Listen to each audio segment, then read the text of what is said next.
আসসালামু আলাইকুম। ইনশাআল্লাহ আশা করি সবাই ভালো আছেন। আলহামদুলিল্লাহ আমিও ভালো আছি। যে যেখান থেকে আমার ভিডিওটি দেখছেন সবাইকে অসংখ্য ধন্যবাদ ও সর্বতে ভালোবাসা রইল। আপনারা সকলেই অনেক ইউটিউব চ্যানেলে বা অনেকেরই দেখতেছেন যে নলস্তার উঠতেছে। আসলে কি নলস্তা উঠতেছে কি না, আর আজকে ভিএফএস গ্লোবালেরকে কোথায় কতটুকু ভিসা হলো বা কয়টা রিজেক্ট হলো এই বিষয়ে কথা থাকবে। আর আপনাদের কিছু প্রশ্নের উত্তর থাকবে, যেগুলো প্রশ্ন করছে সেগুলোর উত্তর নিয়ে আজকে ভিডিওটা। তো আশা করি পুরোটা দেখার চেষ্টা করবেন, আর অবশ্যই ভিডিও ভালো লাগলে শেয়ার করে দেবেন।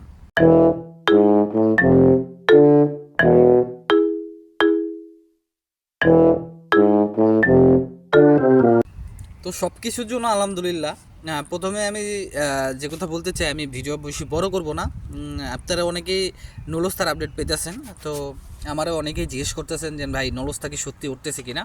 হ্যাঁ, নলস্তা ইতিমধ্যে ইতালিতে অনেক শহরে নলস্তা ওঠার আপডেট পাওয়া যাচ্ছে, ইভেন আমিও পেয়েছি।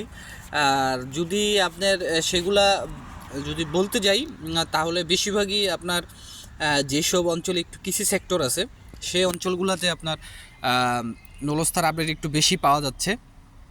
তবে ভ্যানিসের আমি কিছুদিন আগে ভ্যানিসে আপডেট পেয়েছিলাম। আবার ভ্যানিসে অনেকের কমিউনিকেশনে মেসেজ আসছে। আসলে কমিউনিকেশনে মেসেজ আসা মানে হচ্ছে আপনার মালিকের কিছু মানকা কাগজ থাকে। মানকা বলতে আপনার মালিকের কিছু ডকুমেন্ট হয়তো বা তারা চাইতে পারে, সেই ডকুমেন্টগুলো যদি আপনার মালিক পরবর্তীতে সাবমিট করে তাহলে আপনার নলস্তা ওঠার সম্ভাবনা থাকে।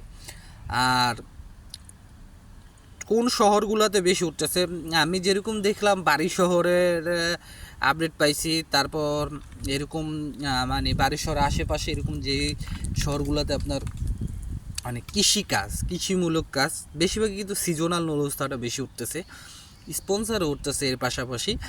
এখন যতটুকু আমি দেখলাম যে আপনার 9টা 5 মিনিটের কাগজ 9টা 5 মিনিট পর্যন্ত উঠার আমি নলস্তা দেখছি 9টা 5 মিনিট পর্যন্ত উঠছে।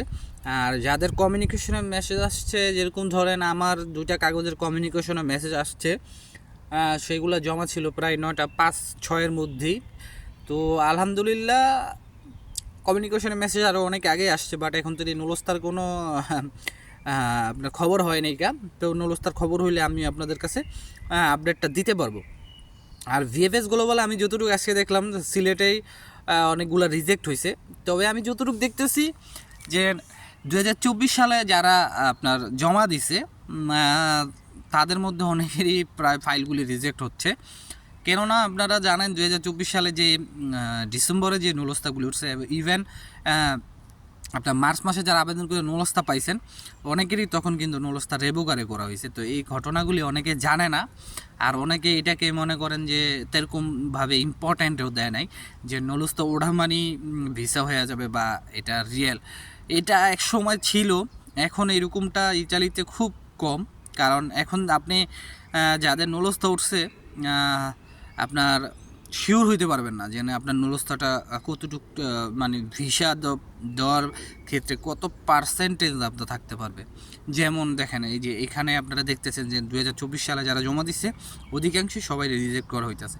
আরেকটা জিনিস আপনারা ফলো করবেন যে যাদের রিজেক্ট করা হইতেছে তাদের কিন্তু খুব সংখ্যক, আমার মনে হয় যে 15 থেকে 20 দিনের ভিতরে পাসপোর্টগুলি ফেরত দিয়ে দিতেছে। মানে তারা, আমার মনে হয় যতটুক যে ফাইলগুলি তারা দেখতেছে যে না অরিজিনাল, সেই ফাইলগুলি তারা আলাদা করতেছে। আর যে ফাইলগুলি তারা দেখতেছেন না এগুলার সমস্যা বা তারা প্রোটোকল নাম্বার কোথাও খুঁজে পাচ্ছে না, সার্ভারে খুঁজে পাচ্ছে না, তারা সাথে সাথে সেটাকে রিজেক্ট করে দিতেছে। মানে তারা দেরি করতেছে না সেটা নিয়ে, যে তারা আবার একটু মানে পরবর্তীতে আবার চেষ্টা করবে যে ফাইলটা আদৌ অরিজিনাল কিনা। এরকম কিন্তু কোনো কিছুই আমি দেখতেছি না, ঠিক আছে। মানে আমার কাছে যেটা মনে হইতেছে, আপনাদের কাছে কি মনে হইতেছে আমি জানি না, বাট এরকমটাই আমার কাছে মনে হইতেছে। যেহেতু আপনারা বাংলাদেশে আছেন, আপনারা কিন্তু আমাদের চাইতে ভালো জানেন যে বাংলাদেশে কী পরিস্থিতি আছে। আর যারা এখন তুই অ্যাপয়েন্টমেন্ট পান নাই, আপনারা অ্যাপয়েন্টমেন্ট পাবেন, কোনো চিন্তা করার কোনো কারণ নাই। শুধু এই চিন্তা কইরা লাভ হবে না। আর আপনারা পরবর্তীতে আর কোনো মেইল করেন না। যদি ইতালিয়ান যে এম্বাসি বা ভিএফএস গ্লোবালের সার্ভারে যদি নতুন কোনো আপডেট দেয় যে আপনারা যারা এখন যদি অ্যাপয়েন্টমেন্ট পান নাই আপনারা নতুন করে আবেদন করবেন, তাহলে সেই ক্ষেত্রে আপনারা আবেদন করবেন। এছাড়া আবেদন করার কোনো দরকার নেই। আর যাদের এখন যদি রিপ্লাই আসে নাই, কোনো সমস্যা নেই, রিপ্লাই না আসলেও আপনারা জাস্ট আপনাদের ইমেলের যে স্পাম আছে সেইখানে দেখবেন আপনাদের মেসেজটা জাস্ট সেন্ড হয়েছে কিনা, নাকি সেটা আপনাদের স্পাম হয়ে গেছে। যদি স্পাম হয়ে যায় সেই ক্ষেত্রে আপনারা আবার মেল করতে পারেন না, সেই ক্ষেত্রে আর কোনো সমস্যা হওয়ার কথা না। আর বরাবর আরেকটা কথাই বলি যে ভিএফএস গ্লোবাল থেকে অ্যাপয়েন্টমেন্ট পাওয়া মানে যে আপনার ভিসা হয়ে যাবে এর কোনো গ্যারান্টি নেই। আশা করি বুঝতে পারছেন। আর আরেকটা বিষয় যেটা আমি আপনাদের সাথে শেয়ার করতে চাই, যে আপনারা অনেকে বলতেছেন যে ইতালিতে যে নতুন আইনটা করছে মানে বাংলাদেশিদের পাঠিয়ে দেওয়া হবে। আচ্ছা, এই বিষয়ে আমি যেটা বলতে চাই, দেখেন ইতালিতে অনেক ধরনের আইনই আছে, ঠিক আছে? আইন অনেক ধরনের আছে, আপনি চাইলে সে আইনের ভিতরে পড়তেও পারেন, নাও পড়তে পারেন, ঠিক আছে? এখন আপনি ধরেন আইনের ভিতর পড়লেন, এদেশে উকিল আছে, আপনি উকিলের মাধ্যমে সব করতে পারবেন। সো এত চিন্তা করার কোনো কারণ নেই। আগে ইউরোপে আসেন, ইতালিতে ঢোকেন, ঢোকার পরে যে পরিস্থিতি হবে সেটা যখন যেটা হবে সেটার সাথে আপনার মোকাবেলা করতে হবে। আগে থাকতেই যদি আপনি বৈশা নিজের মনে করেন যে যে চিন্তা ভাবনা সেটাকে মনে করেন মানে দুর্বল করে ফেলান, তাহলে কিন্তু সমস্যা। আশা করি বুঝতে পারছেন। তো ভয় পাওয়ার কোনো কারণ নাই, আপনারা আসেন। আর আমি আপনাদেরকে সাজেশন করি যে আপনারা ইতালিতে আসার আগে অন্তত চলাচলের জন্য বা আপনার সাথে আপনি একটা ব্যক্তির সাথে কথা বলার জন্য যতটুকু পরিমাণ ভাষা আপনার জানা দরকার ততটুকু পরিমাণ ভাষা আপনি শিখে আসেন, এবং তার পাশাপাশি একটা হাতের কাজ শিখে আসেন, যেটা আপনার লাইফটা আপনার একটা হ্যান্ডসাম স্যালারির জন্য আপনাকে বা একটা ভালো লাইফ বিলং করার জন্য আপনাকে হেল্প করবে।